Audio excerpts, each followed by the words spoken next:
Welcome back. All right, so we talk a lot about coaching changes in the National Hockey League, and we've already seen 3 coaching changes during the season, so I figured let us discuss coaching changes that have happened, coaching changes that took place in the offseason, as well as coaching changes during this season, and we'll go through each team and talk about which ones are better, which ones are worse, etc., etc. At the top of the board, the earliest hire is Lindy Ruff. The Buffalo Sabres, of course, famously 11, 16, and 4. 13, 15, and 3 at this point last year, through the same number of games played anyways. Last year, they were scoring 2.98 goals per game, allowing 2.96, and that, of course, was at the end of the year. That's where the numbers ended up. This year, they're scoring a little bit less, 2.94 goals per game, and they're allowing more, 3.32 goals against. So Buffalo's actually trended in the other direction in terms of the overall numbers from where they finished last season. They are currently 6 points out of the playoffs. But I don't know anybody that's putting this on Lindy Ruff, and I don't think you should put this on Lindy Ruff. So, yeah. And then we move on to Ottawa. Travis Green. The Ottawa Senators are 15, 13, and 2. Last year at this time, 13 and 17. So a much better record than last year. Last year, they scored 3.05 goals per game. They allowed 3.43 goals against per game. Of course, that goals against was a problem. So they addressed it this year, both on the blue line and in net. This year, they're scoring 3.1 goals per game, so slight improvement there.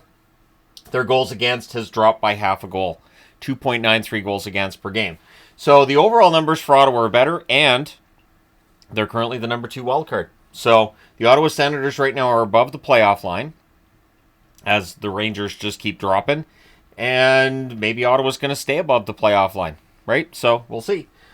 Toronto, Craig Berube. A lot of praise towards Craig Berube, and I totally get it. I'm not going to say that he doesn't deserve that praise. This year, the Leafs 19, 10, and 2 through 31 games. Last year, they were 17, 8, and 6. So still a very good record last year through the same amount of games, but you can see that they had 6 points in extra time last year. This year, it's only 2 in extra time. So I still think they're playing better this year than last year. And the numbers overall kind of show that. Last year, they were scoring 3.63 goals per game, allowing 3.18 goals against per game. Berube's system is different. They're scoring 2.97 goals per game, which is a big drop, but their goals against have dropped as well, down to 2.61 goals against per game. So he has them playing better defensively. The goaltending's been very good, and Toronto sitting currently first in the Atlantic Division. So Toronto's doing something right. New Jersey has Sheldon Keefe, which is where things get interesting because, of course, he was ousted as the coach of the Toronto Maple Leafs to hire Craig Berube. And things have gone pretty well in New Jersey. They're 20, 10, and 3 this season. Last year, through the same amount of games, 18, 13, and 2. So New Jersey's numbers have gotten better. And then you look at the overall numbers. So last year, they were scoring 3.22 goals per game and allowing 3.43 goals against per game. It's another team that needed to get better defensively, and they have 3.33 goals for per game, so that's an improvement. Their goals against has dropped by almost a goal, 2.61 goals against per game. So there are occasionally games here and there for New Jersey where they get a little bit sloppy in their own zone, and it might kind of resemble last year's product, but they're a much better team overall. Winnipeg. Mild improvement from last year, and this is kind of weird. This year they're 22, 9, and 1. Last year at this time they were 29 and 3. So they're 2 points ahead of where they were last year at the same point. Now, the way that they're playing is a little bit different. Last year they scored 3.16 goals per game. They allowed 2.41 goals against. This year, 3.66 goals per game, 2.53 goals against per game. So under Scott Arniel, the offense has got a lot better. The defense has... There's a little bit of a rise in the goals against, but not a lot. And currently the Jets sit not only first in the Central, but first in the National Hockey League by my count. So Winnipeg has been here before where they have an excellent run through December. It really is a matter of that carrying over into the playoffs or being able to keep this up for the full season. So far, though, Scott Arniel, whatever he's telling to do, however he's coaching, is generally working. Although the team is 4-5-1 in their last 10. But overall, 22-9-1 is a very good record. Dan Bilesma, there was a lot of discussion when he was hired as coach as to how he would do. The Seattle Kraken are 15, 15, and 2 overall. Last year at this time, they were 10, 14, and 8. So definitely better than they were last year. And if you look at the numbers, last year they scored 2.61 goals per game. They allowed 2.83 goals against per game. This year they are scoring and allowing 2.97 goals per game. So their offense has gone up. Their defense has dropped off a little bit. But they're sitting 4 points out of a playoff spot. They do have a .500 record. Seattle's one of those teams that could very well jump up and grab a playoff spot in the coming weeks. I think they're playing pretty well. So we'll see if that continues to be the case. Ryan Warsofsky, one of the big surprises was David Quinn being ousted as the coach of the San Jose Sharks. Warsofsky's done pretty well. 11-17-3, which isn't fantastic if you look at that just on its own. But last year they were 9-19-3 at this point, and it's a more entertaining product. And the numbers show that. Last year they scored 2.2 goals per game, and they spent a lot of the season below 2 goals scored per game. Goals against, they eventually got under 4, 3.98 goals against per game. This year, they're scoring 2.76 goals per game, so it's a little more than half a goal improvement. And their goals against, 3.45 goals against per game. So that's improved by about half a goal as well, which tells you they're keeping games a lot closer. Now, San Jose's 9 points out of the playoffs. Obviously, playoffs aren't going to happen for them this year, but it is nice to see them improving and see those numbers trending in the right direction. That's the key. Keep trending in the right direction. As soon as things stop trending in the right direction, that's where you start having more conversations. Dean Evason. So Columbus here, obviously, 12-14-5 record under Evason.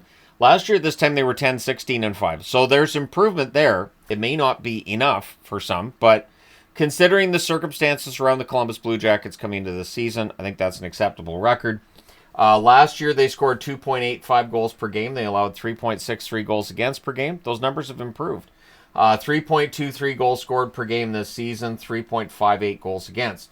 Goals against hasn't come down very much, but the goals for come up plenty, and they're sitting 3 points out of the playoffs. And it's what I've been saying about Columbus. All they needed over their last 10 was to, rack up some wins here and there, and they weren't able to get that done. So they're still close enough that we can have that discussion with them, but they don't seem to be trending in that direction. So those are all the coaches hired in the offseason. Let's get to the 3 that were hired in the midst of this season. And the coach's bump is there, starting with Joe Sacco, who was brought in. Montgomery starts the season 8-9-3, so Boston makes a change. Under Joe Sacco, Boston's 8-4. They had a couple of lopsided losses in there against first Winnipeg and then Seattle, but overall, outside of those 2 games, they've been 8-2. You do get that bump. This is why teams make that change. As much as we hate to see the coaches always get the blame, very often that change behind the bench will, at least for a while, get that team going. Currently, Boston sits 3rd in the Atlantic Division. Now, Jim Montgomery is unemployed for about that long. He's hired by St. Louis, and under Montgomery, they're 6-2-2. Before that, under Drew Bannister, they were 9-12-1. So huge improvement for St. Louis since hiring Montgomery. They currently sit 3 points out of a playoff spot. Not that Bannister was a bad coach, but Montgomery's a very good coach. I did see some negativity towards that hiring at the time it took place, but generally Montgomery has a very good record and a very good track record. And so, yeah, I'm not going to be surprised if St. Louis somehow finds a way to grab a playoff spot between now and the end of the season. Anders Sorensen, so the first ever Swedish-born coach behind an NHL bench. Chicago under Sorensen, 2-3, which is a small sample size, but it does seem to be trending in the better direction than it was under Richardson, where they went 8-16-2. The important thing with Sorensen, too, is that if it seems like Bedard's playing better and a little less frustrated with the coaching change, Chicago sits 14 points out of a playoff spot, but we know that Chicago's not going to be a playoff team. We knew that before the season started. I think the reason for the coaching change was they weren't supposed to be that bad. And it does reveal, too, that this year nobody's fully tanking for a number 1 draft pick this year. It doesn't feel like anybody's just straight out tanking. We've seen teams towards or at the bottom of the standings make coaching changes. So who knows? We may see some more in the coming weeks and months. But let me know your thoughts. Which coach do you think has had the most dramatic effect? I would say Keefe's had a very positive effect on the New Jersey Devils. Berube does seem to have Toronto dialed in more often than not. And I think Travis Green's underrated a bit as a coach as well. I think he's done a pretty good job in Ottawa, a team that hasn't been in the playoffs for a very long time. So I would give him credit for that. And of the 3 who've been hired in the middle of the season, I'm wearing Blues because I still think that Montgomery hire was the right call. With all apologies to Drew Bannister, who I think can still be a good coach, Montgomery is just he is one of those coaches who's very good, very communicative. I noticed that in the last St. Louis game that he's really good at giving instructions to the players on the ice and constant communication with said players. So let me know your thoughts. Hit like and subscribe if you haven't done so already. Thank you guys so much for all your support as always. I will talk to you again soon.